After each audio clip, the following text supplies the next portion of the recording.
നമ്മൾ വാസ്തു കൺസൾട്ടിങ്ങിൻ്റെ ഭാഗമായി വീടുകളിൽ ചെല്ലുമ്പോൾ കേട്ടുവരുന്ന ഒരു പ്രധാന പരിഭവം അല്ലെങ്കിൽ പരാതി എന്ന് പറയുന്നത്, സാറേ ഈ വീട്ടിൽ 1,00,000 രൂപ കൊണ്ടുവച്ചാലും പിറ്റേന്ന് രാവിലെ ആകുമ്പോൾ 1000 രൂപ എടുക്കാൻ കാണില്ല, ഏത് വഴി പോകുന്നെന്നറിയത്തില്ല. ആരെങ്കിലും മോഷ്ടിച്ചുകൊണ്ട് പോകുന്നതെന്നല്ല അവർ മീൻ ചെയ്യുന്നത്. ഇതിനടുത്ത് പല ആവശ്യങ്ങൾക്കടുത്ത് പൈസ അങ്ങ് തീരുന്നു. ഇവർക്ക് ഈ പൈസയെ നാളത്തേക്കൊന്ന് മാറ്റി വയ്ക്കാനോ അല്ലെങ്കിൽ ഇതിനൊരു മുതൽക്കൂട്ടായിട്ട് മാറ്റാനോ ഇവർക്ക് സാധിക്കുന്നില്ല. ഒരു പൈസ വരുമ്പോൾ അപ്പോൾ തന്നെ അതിന് മറ്റൊരു ചെലവ് വരുന്നു എന്നുള്ളതാണ് ബഹുഭൂരിപക്ഷം ആൾക്കാരും പറയുന്ന ഒരു പ്രധാന പരാതി. ഇതെന്തുകൊണ്ടാണ് സംഭവിക്കുന്നതെന്ന് ചോദിച്ചു കഴിഞ്ഞാൽ, ഫെങ്ഷുയി പ്രകാരം അല്ലെങ്കിൽ വാസ്തു പ്രകാരം അതിന് പല കാരണങ്ങളുണ്ട്. ഒന്നെന്ന് പറഞ്ഞു കഴിഞ്ഞാൽ, ഒരു വീടിനെ സംബന്ധിച്ചിടത്തോളം ആ വീടിൻ്റെ ഏറ്റവും പ്രധാനപ്പെട്ട 3 സ്ഥലങ്ങൾ. ഒന്ന് ഈശാനകോണ്. ഒരു വീടിൻ്റെ ഈശാനകോണ് നഷ്ടപ്പെട്ടു പോയി കഴിഞ്ഞാൽ, അതായത് ഈശാനകോണ് നമ്മൾ സ്ക്വയറോ റെക്ടാങ്കിൾ ഷേപ്പിലോ എടുക്കുമ്പോൾ അവിടെ നഷ്ടപ്പെട്ടു പോയി കഴിഞ്ഞാൽ ആ വീടിന് അഭിവൃദ്ധി ഇല്ല എന്നുള്ളതാണ് അവസ്ഥ. കാരണം നമുക്ക് വാസ്തുവിൽ പറയുമ്പോൾ ഒരു വാസ്തു പുരുഷൻ എല്ലാ വീട്ടിലും ഉണ്ടെന്നൊരു ഇത് പറയുന്നുണ്ട്. ഒരു വാസ്തു പുരുഷൻ അത് നമ്മുടെ വീടിൻ്റെ ഒരു ഘടനയെ ക്രമീകരിക്കാൻ വേണ്ടിയായിരിക്കാം ഒരുപക്ഷെ അങ്ങനെ പറയുന്നത്. എന്തായാലും ഒരു വാസ്തു പുരുഷൻ ഉണ്ടെന്നുള്ളത് വാസ്തുവിൽ പറയുന്നുണ്ട്. ഈ വാസ്തു പുരുഷൻ ആ ഭീമാകാരമായ ശരീരം ആ വീട്ടിനകത്ത് കിടക്കുന്നതായിട്ടാണ് പറയുന്നത്. അപ്പോൾ അതിൻ്റെ ശിരസ് വരുന്നത് വടക്ക് കിഴക്ക് ഭാഗത്താണ്. അപ്പോൾ ഒരു വാസ്തു സമ്മർദ്ദമായിട്ട് പറയുകയാണെങ്കിൽ ആ ദിക്കിന് ഏറ്റവും കൂടുതൽ പ്രാധാന്യമുണ്ട്. അതുകൊണ്ടാണ് ശിരസ് അവിടെയായി പറയുന്നത്. അപ്പോൾ വാസ്തുപുരുഷന്റെ ശിരസ് വരുന്ന ഭാഗം അത് വീട്ടിൽ നഷ്ടപ്പെട്ടു പോയിട്ടുണ്ടെങ്കിൽ പലതരത്തിലുള്ള ബുദ്ധിമുട്ടുകളും ഉണ്ടാവും. കാരണം ഇപ്പം മറ്റ് ഏതെങ്കിലും ഒരു അവയവം നഷ്ടപ്പെട്ടു പോകുന്ന കണക്കല്ല, ഇപ്പോൾ ഒരു വ്യക്തിയുടെ കയ്യോ കാലോ നഷ്ടപ്പെട്ടു പോകുന്ന കണക്കല്ല ശിരസ് നഷ്ടപ്പെടുക എന്ന് പറയുന്നത്. കാരണം കൈയില്ലാത്ത ഒരാളും കാലില്ലാത്ത ഒരാളും ജീവിക്കും. അതേസമയം ശിരസ് നഷ്ടപ്പെട്ടു പോയാൽ വീട്ടിൻ്റെ അഭിവൃദ്ധി പോകും. അപ്പോൾ ഒരു വീട് പണിയുമ്പോൾ ഒരു കാരണവശാലും ഈശാന്യകോണം നഷ്ടപ്പെട്ടു പോകാൻ പാടില്ല. അപ്പോൾ ഈശാനകോണിൽ അടുക്കള വരുന്ന ഒരുപാട് വീടുകൾ കേരളത്തിലുണ്ട്. ഇപ്പോഴും പലരും ഈശാനകോണിൽ അടുക്കള വയ്ക്കുന്നുണ്ട്. ഇപ്പം നോർത്ത് ഭാഗത്തു നിന്നൊക്കെ, അതായത് എറണാകുളത്തിൻ്റെ അപ്പുറത്ത് തൃശ്ശൂർ, പാലക്കാട്, പിന്നെ നമുക്ക് കോഴിക്കോട്, കാസർഗോഡ് ഭാഗത്തു നിന്നൊക്കെ ഒരു കൺസൾട്ടിങ് വന്നു കഴിഞ്ഞാൽ അപ്പോൾ നമ്മൾ അതിൽ ഓരോ ദിക്കുകളും കറക്റ്റ് ചെയ്ത് പോകുമ്പോഴത്തേ അവർ പറയും, സാറേ ഈശാനകോണിലാണ് അടുക്കള ഇരിക്കുന്നത്, അത് നമ്മളിവിടെ എല്ലാ ഭാഗത്താണ് വന്നിരിക്കുന്നതെന്ന് പറയും.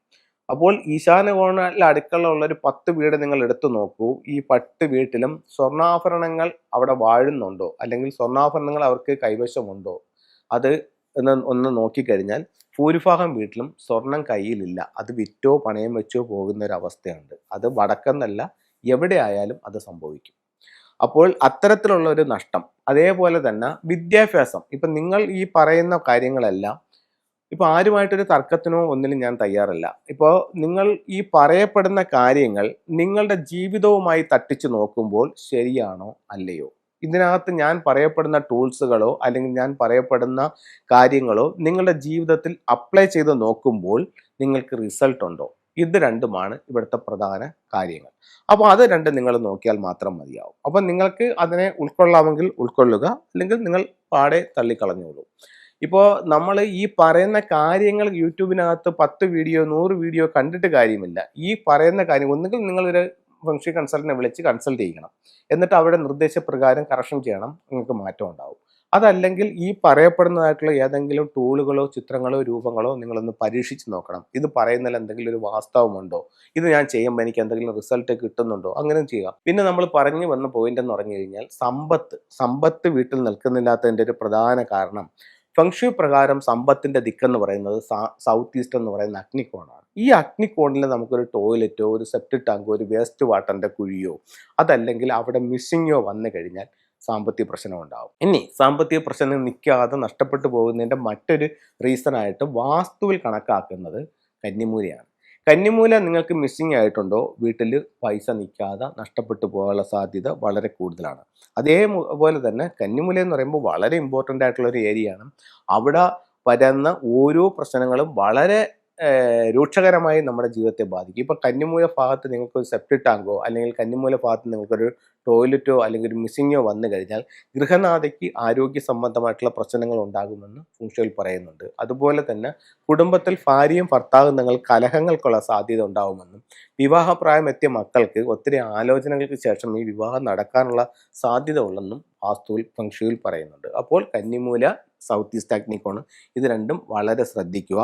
അപ്പോൾ ഇത്തരത്തിൽ എന്തെങ്കിലും ബുദ്ധിമുട്ടുണ്ടെങ്കിൽ നമ്മൾ അധ്വാനിച്ചിട്ട് കാര്യമില്ല, അത് വീട്ടിൽ കാണത്തില്ല. എത്രയും പെട്ടെന്ന് അറിയാവുന്ന ഒരു ഫെങ്ഷു കൺസൾട്ടിനെ കാണിച്ച് നിങ്ങൾ വേണ്ടുന്ന നിർദ്ദേശങ്ങൾ സ്വീകരിക്കുക. അതനുസരിച്ച് നിങ്ങളൊന്ന് കറക്റ്റ് ചെയ്ത് നോക്കൂ. നിങ്ങൾക്ക് ജീവിതത്തിൽ പതിയെ പതിയെ മെച്ചപ്പെട്ട് മുന്നോട്ട് പോകാനായിട്ട് സാധിക്കുന്നതാണ്. ഇത് ഒരു സിൽവറിലുള്ള ആമമോതിരമാണ്. അപ്പം നമുക്ക് നമ്മുടെ ഭാരതത്തിന് ഇതനുസരിച്ചിട്ട് 10 അവതാരങ്ങളിൽ ഒന്ന് ആമയാണ്. അതുപോലെ തന്നെ നമ്മൾ ഇത് ഫെങ്ഷുയിൽ ഉപയോഗിക്കുന്നതെന്ന് പറഞ്ഞു കഴിഞ്ഞാൽ ആമ തൊഴിലിനും ദീർഘായുസിനും നല്ലതായി ഫെങ്ഷുയിൽ കണക്കാക്കുന്നുണ്ട്. അപ്പോൾ ഇത് ശരീരത്തിൽ ധരിക്കുമ്പോൾ ഒരു പോസിറ്റീവ് എനർജി നമുക്ക് വരികയും നമുക്ക് തൊഴിൽപരമായിട്ടും സാമ്പത്തികമായിട്ടും ദീർഘായുസിനും ഒക്കെ നല്ല റിസൾട്ട് ഇതിനകത്ത് കിട്ടുന്നുണ്ട്. അപ്പം ഇതിൽ വിശ്വാസമുള്ളവർക്ക് ഇതൊന്ന് വാങ്ങിച്ച് ധരിച്ചു നോക്കാവുന്നതാണ്. ഒത്തിരി പേര് നല്ല റിസൾട്ട് കിട്ടുന്നുണ്ട്.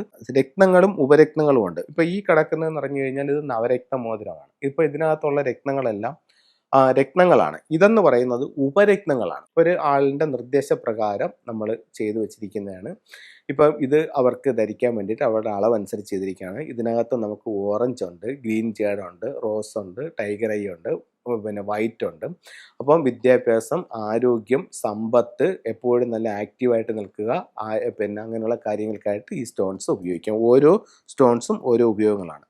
ഇത് പൂർണ്ണമായും സിൽവറിൽ പണിഞ്ഞ ഗ്രീൻ ജേഡിൻ്റെതാണ്. ഇത് ഹെൽത്തിനെയാണ് കൂടുതലായിട്ടും ഫോക്കസ് ചെയ്യുന്നത്. അപ്പോൾ ആരോഗ്യപരമായിട്ടുള്ള കാര്യങ്ങൾക്കായിട്ട് ഈ സ്റ്റോൺസ് ഉപയോഗിക്കാം. അതുപോലെ തന്നെ കരിങ്ങാലിമാല എന്ന് പറയുമ്പോഴത്തേക്ക് ഇത് നമുക്ക് നൂലിൽ കൊരുത്തതാണ്. അതുപോലെ തന്നെ നമുക്ക് സിൽവറിൽ കെട്ടിയ കരിങ്ങാലിമാലയും ഉണ്ട്. അതുപോലെ തന്നെ നമുക്ക് ഈ 2025 സംബന്ധിച്ചിടത്തോളം പറയുകയാണെന്നുണ്ടെങ്കിൽ ഇത് ക്രിസ്റ്റൽസ് മാത്രം, ഇത് ക്രിസ്റ്റൽസും മെറ്റൽസും, അതായത് ക്രിസ്റ്റൽസും സിൽവറിൽ കെട്ടിയതാണ്. അപ്പോൾ 2025 ക്രിസ്റ്റൽസും മെറ്റൽസും കൂടെ ചേർന്ന് വരുന്നൊരു എനർജി ഹൈ എനർജി ആയിട്ട് പറയുന്നുണ്ട്.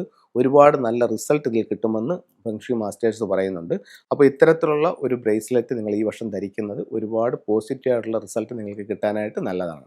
ഇത് കർണേലിയൻ എന്ന് പറയുന്ന ഒരു ബ്രേസ്ലെറ്റാണ്. ഇത് ഇങ്ങനെ സ്ട്രെച്ച് ചെയ്യുന്നതാണ്. ഇത് നമുക്ക് തൊഴിൽപരമായിട്ടുള്ള അഭിവൃദ്ധിക്ക് വേണ്ടി ധരിക്കാവുന്നതാണ്. അപ്പോൾ എല്ലാവർക്കും എല്ലാ ഐശ്വര്യങ്ങളും ഉണ്ടാവട്ടെ എന്ന് പ്രാർത്ഥിച്ചുകൊണ്ട് നിർത്തുന്നു. നന്ദി, നമസ്തേ.